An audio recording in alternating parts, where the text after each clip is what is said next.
Serial मुस्कान में देखने को मिल रहे हैं एक के बाद एक ड्रामे। आज काजल ने मुस्कान को खत्म करने के लिए बिछाए ऐसे साजिशों के जाल, इसमें बुरी तरह फंस गई है मुस्कान। क्या मुस्कान की जान बच पाएगी या उसकी जान को अभी भी खतरा है?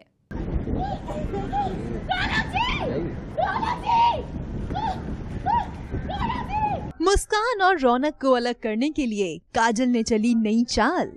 जी हाँ, अपनी साजिशों को अंजाम देने के लिए काजल पूरे परिवार को लेकर बोटिंग पॉइंट पर आई हैं।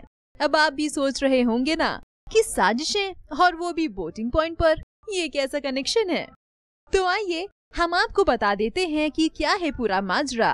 दरअसल सीरियल मुस्कान में काजल हर मुमकिन कोशिश कर रही है कि मुस्कान और रौनक के बीच दरार आ जाए, लेकिन ऐसा करने में काजल बार बार हो रही है नाकामयाब। आफ्टर ऑल रौनक मुस्कान के दीवाने हो चुके हैं और मुस्कान के बिना रौनक अधूरे हैं। और आज एक बार फिर से काजल सभी को बहला फुसलाकर बोटिंग पॉइंट पर ले आई हैं। लेकिन यहाँ पर भी वो रौनक और मुस्कान को एक बोट में बैठने नहीं देती हैं।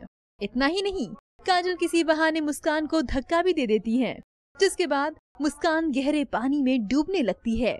वहीं काजल मुस्कान को यूं डूबता देख मन ही मन खुश हो रही है और झूठ मूठ का दिखावा कर रही है कि वो अपनी सो कॉल्ड मम्मा के लिए बेहद परेशान है। मम्मा मम्मा आप क्या कर रही हो? आपको तो तैरना आता था ना मम्मा। मम्मा तैरो ना, मम्मा तैर के मेरे पास आ जाओ मम्मा प्लीज। मम्मा मम्मा मेरे पास आ जाओ ना मम्मा। पापा मम्मा को तो तैरना आता था ना, वो क्यों नहीं तैर रही है? लेकिन अफसोस की बात तो ये है कि काजल का ये प्लान भी हो जाता है फेल और राइट टाइम पर रौनक आ जाते हैं और मुस्कान को डूबने से बचा लेते हैं। आइए अब रौनक के ही पास चलते हैं और जानते हैं पूरे सीन के बारे में।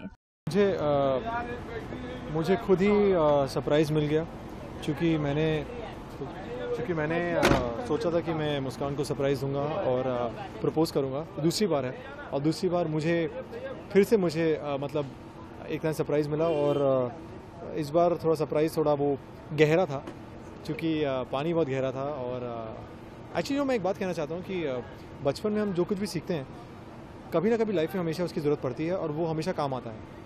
थैंकफुली मेरे पेरेंट्स ने मुझे स्विमिंग सिखाया है। I am a train swimmer. तो मुझे आज वो जो स्किल है बहुत काम आया, बिकॉज़ हम जहाँ शूट कर रहे थे वो करीब 50-60 फीट गहरा था। और अगर आपको स्विमिंग की टेक्निक नहीं पता, अगर आप स्विमिंग नहीं जानते हैं, तो इट बिकम्स वेरी रिस्की। वैसे रौनक, आपने ये सीक्वेंस कितना एंजॉय किया? स्विमिंग बहुत एंजॉय की। हालांकि पानी थोड़ा ठंडा था और बहुत बड़ी लेक है। It's a huge water body, बहुत गहरी भी है। लेकिन सीक्वेंस बहुत एक्साइटिंग था। जैसे मुस्कान को बचाना, मुस्कान गिर जाती है, फिर मुस्कान के साथ साथ काजल भी गिर जाती है, तो दोनों को बचाना और फिर एक तरफ मुस्कान की तरफ भागना, फिर उसे छोड़ के Kajal. So it was not easy, बहुत ही हेक्टिक सीक्वेंस था। लेकिन आई एम ग्लैड कि सब लोग खुश हैं और हमारे डायरेक्टर खुश हैं और अच्छा सीक्वेंस था।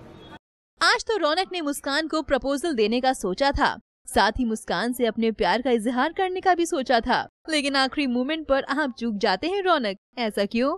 कब आपका ये सपना हकीकत में तब्दील होगा? हम कोशिश करेंगे कि सपने जो हैं वो हकीकत में तब्दील हो। पता नहीं, हम कोशिश तो जारी रहेगी। इस बार भी जो है थोड़ा प्लान फेल हो गया है, लेकिन कोशिश बहुत की। बहुत ही इंटरेस्टिंग सीक्वेंस था। मैं बताऊं आपको कि यूजुअली हम डेली सोप में या टेलीविजन में ऐसे सीक्वेंसेस नहीं देखते हैं। मैं किसी से बात ही कर रहा था यहाँ पे, कुछ से डिस्कस कर रहा था कि इतना एक्शन, इतना रियल ड्रामा हम बहुत शोज़ में नहीं देखते हैं। तो आई थिंक थैंकफुली हमारे प्रोड्यूसर्स, हमारे मेकर्स, हमारे राइटर्स, हमारे directors, they make very good sequences. They very risky, but I think it really works and that is something which is commendable. अच्छा, व्यूअर्स से आप क्या कहना चाहेंगे रौनक, जो आपको और आपके शो को बेशुमार प्यार दे रहे हैं? I think I really want to thank, I think the media also. आप लोग बहुत सपोर्ट करते हैं यार। आप लोग सुबह से आप लोग खड़े हुए हैं, बहुत मेहनत करते हैं आप लोग, specially I think the cameraman and I think you also. Fans तो करते हैं, देखते हैं हमारा show, but I think thank you for supporting us and thank you for watching Muskan. So I think on that note keep watching. और मुझे पता है कहीं ना कहीं रौनक ने हार नहीं मानी है, वो फिर से कोशिश करेगा, फिर से एक प्लान हो सकता है, कोई सरप्राइज प्लान करे मुस्कान के लिए। वेल, अब देखना ये होगा कि काजल का ये जानलेवा खेल कब तक चलेगा और क्या रौनक मुस्कान से अपने दिल की बात कह पाएंगे या यूं ही रौनक सपने संजोते रहेंगे। मुंबई से नवीन सिंह भारद्वाज की रिपोर्ट, E24।